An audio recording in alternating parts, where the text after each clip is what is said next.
ngalo kitalo nnyo ekyokuviirako pasita waffe. Pasita waffe tubadde tumwagala Pasita Yiga Jackson. Naye kinumye nnyo nze nganze bampita Luyimbula Godfrey owekawala kwe tukyaliddwa kwe tukulidde nga Pasita Yiga atuyamba. Kibi nnyo naye mbadde njagala mbagamba amazima. Pasita Yiga obadde omumanyi ngani? Pasita Yiga mbadde mumanyi nga pasita wange, best pastor.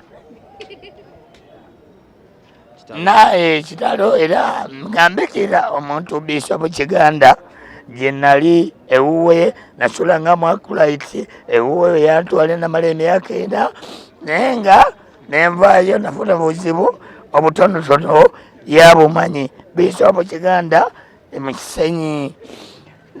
Naye Pasita Yiga bwe najjanga nsobeddwa bambi nansabira n'ateekako emikono mukwano ne mmala ebizibu ebyali bintutte gyali.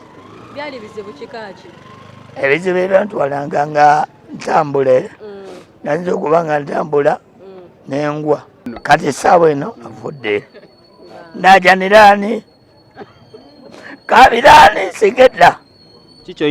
Kyoyinza okuba nga omujjukirako ennyo Pasita Yiga? Kyensinga okumujjukirako kyenjagala kumponya nsimbu eyo Katonda ne wabanga bwavudde kati nti ali awo naye one time ng'ali mu ttaka ayongereku ekyo kuba ensimbu ebintu omulwanyi wange gwe mbadde nnina Pasita Yiga avudde kati tera mulwanyi ki.